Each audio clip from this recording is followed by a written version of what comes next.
Welcome to Telugu one. నేను మీ anchor Sarath. Singer కల్పన గారి incident గురించి మనతో పాటు మాట్లాడడానికి జోసపట్ల శర్మ గారు ఉన్నారు. Music director and composer and singer. Sir నమస్తే. సార్ నమస్తే.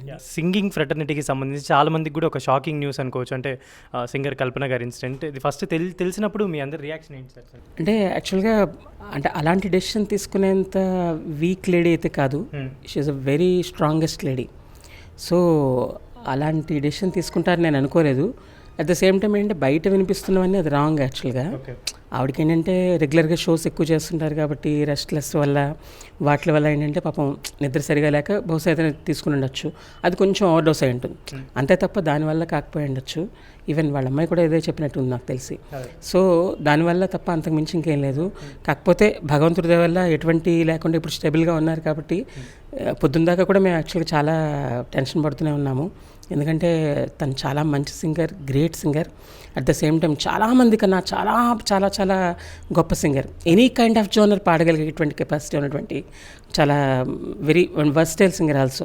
తను మెలోడీ పాడగలదు, ఫోక్ పాడగలదు, లేదంటే వెస్ట్రన్ పాడగలదు, హిందుస్థానీ పాడగలదు, క్లాసికల్ పాడగలదు. Any kind of genre. ఇది జోనర్ పాడగలదు, ఈ జోనర్ పాడగలదు అనేం లేదు. ఎనీ కైండ్ ఆఫ్ జోనర్ పాడగలదు ఆ సింగర్. అంత గొప్ప సింగర్ తను. ప్లస్ నాకు దాదాపు ఒక 10-15 పాటల వరకు పాడింది. At the same time very close, అంటే ఒక సిస్టర్ లాగా అంతకన్నా ఎక్కువగా నాకు ఉన్నటువంటి సింగర్ అనమాట. సో తను భగవంతుడి వల్ల కోలుకుంది, అది చాలు మాకు. అంటే రాత్రి నుంచి కూడా చాలామంది సింగర్స్ కూడా వెళ్ళి హాస్పిటల్కి వెళ్ళి పరామర్శనం జరిగింది. అండ్ ఇంకా చాలామంది సింగర్స్ని అడిగితే మేము కూడా వెళ్ళి చూస్తాం అన్నట్టు. కానీ అంటే ఏమన్నా అంటే జనరల్లీ ఆవిడ షోస్ పరంగా కానీ వీటి పరంగా చాలా హైలీ యాక్టివ్గా ఉంటారు అండ్ అందరితో మంచిగా మింగిల్ అవుతారు. స్టూడెంట్స్ టీచింగ్ కూడా చేస్తుంటారు.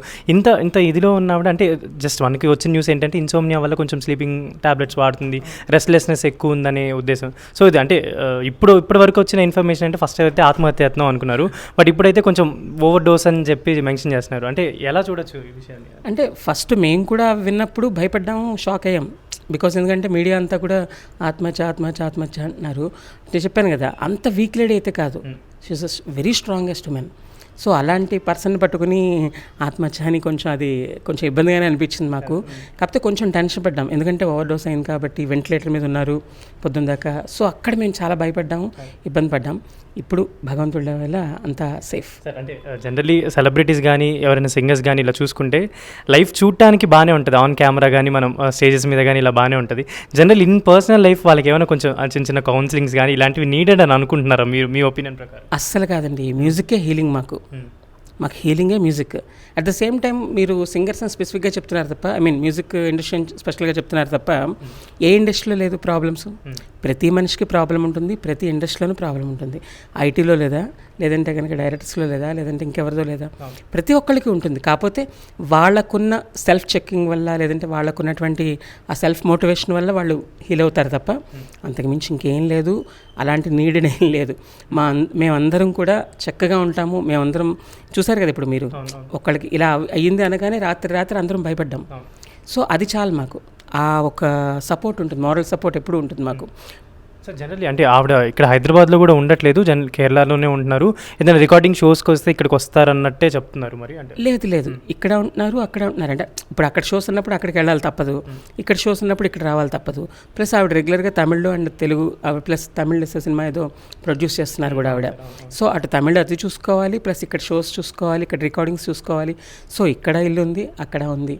సో రెండు బ్యాలెన్స్ చేస్తున్నారు. అలాంటి కెపాసిటీ ఉన్నట్టు ఆవిడ. సో అంటే మీకు తెలిసినంత వరకు అంటే మీరు ఆల్మోస్ట్ చాలా రికార్డింగ్స్కి తను ప్రిఫర్ చేశారు, పాడిచ్చారు, చాలా కంపోజిషన్స్ కూడా చేసినారు. కాబట్టి ఎప్పుడైనా అంటే ఆవిడ టేక్ దగ్గర కానీ వర్క్ పరంగా వచ్చినప్పుడు ఎప్పుడైనా పర్సనల్ ప్రాబ్లమ్స్ కానీ ఇలా ఏమన్నా కనిపించాయి సార్ ఎప్పుడైనా? అస్సలు no way. Fully energetic person. అంటే ఎంత ఎనర్జీ అంటే ఒక పాటని 10 సార్లు కాదు, 15 సార్లు కాదు, 25 సార్లు పాడమన్నా కూడా పాడేసే కెపాసిటీ. ప్లస్ మనం సాటిస్ఫై అయినా కూడా ఆవిడ సాటిస్ఫై అవ్వదు పాడుతున్నప్పుడు. నేను ఇంకా గబుక్కుని అది చాలు అంటే కాదు ఇంకొక టేక్ తీసుకుందాం అంటారు. అలాంటి సింగర్సే తప్ప మన దగ్గర. అంతేగాని ఇక్కడ ఒకసారి ఉన్నా ఓకే అన్నారు కదా ఎందుకు మళ్ళీ, ఇలాంటి నేచర్ ఇప్పటికొచ్చేప్పుడు చూడలేదు ఆవిడ దగ్గర. సో అంటే ఇప్పుడు ఇది ఆత్మహత్యత్నం కాదు అని తెలిసిన తర్వాత మన సింగర్స్ కానీ వీళ్ళందరూ కూడా ఓకే ఆవిడ అలా చేసి ఉండరనే నమ్మకంతోనే ఉన్నారు. కాబట్టి తర్వాత మీరందరూ అంటే ఫ్రెటర్నిటీ నుంచి కానీ అసోసియేషన్ నుంచి కానీ వెళ్ళి ఆవిడని కలిసినప్పుడు ఏమైనా చెప్దాం అనుకుంటున్నారా? లేల్స్ మేము ఉన్నామని ఒక ఏదైనా అది మేము ఎప్పుడు చెప్తాము, అందరికీ చెప్తాం మేము ఉన్నామని, లేదంటే మాకు వాళ్ళు ఉన్నారనే ఆ భావంతోనే ఉంటాం మేమంతా కూడా. కాకపోతే దయచేసి మళ్ళా ఆత్మహత్య అన్న మాట రాదు, ఎందుకంటే అసలు ఆ మాట రాంగ్, అది కాదు అసలు అంతా కూడా. తొందరలోనే ఆవిడ మళ్ళీ ఒక మంచి కంబ్యాక్ లాగా మళ్ళీ సాంగ్స్ కూడా అన్ని ఇంతకు ముందులాగా ఎలా అయితే చేయాలి అని మీరు అనుకుంటున్నారు? లేదు, ఆవిడ మళ్ళీ పాడుతూనే ఉంటారు, ఇంకా పాడుతూనే ఉంటారు, చివరి శ్వాస దాకా పాడుతూనే ఉంటారు. మా సింగర్స్ అందరికీ కూడా అదే ధ్యాస, మా సింగర్స్ అందరిది కూడా అదే లక్ష్యం.